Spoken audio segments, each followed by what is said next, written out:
যখনই আমরা কোনো বই পড়ি তখন আমাদের মন বিক্ষিপ্ত থাকে না, বরং একাগ্র থাকে। এটাই জ্ঞানযোগ। যখন আমরা ভজন গাই আমাদের মন বিক্ষিপ্ত হয় না, এটাই ভক্তিযোগ। যখন আমরা শ্বাস প্রশ্বাসকে পর্যবেক্ষণ করি তখন বিক্ষিপ্ত মন আবার একাগ্র হয়ে ওঠে, এটাই ধ্যানযোগ। জ্ঞানযোগ, ভক্তিযোগ, কর্মযোগ, ধ্যানযোগ অথবা রাজযোগ, এই যে কোনো একটিতে বিক্ষিপ্ত মন একাগ্র হয়ে ওঠে। এই জন্যই এগুলোকে যোগ বলা হয়।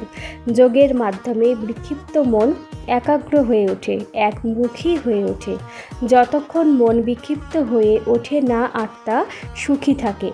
মন বিক্ষিপ্ত থাকলে আত্মা অসুখী হয়, আত্মা বিভ্রান্ত হয়ে পড়ে।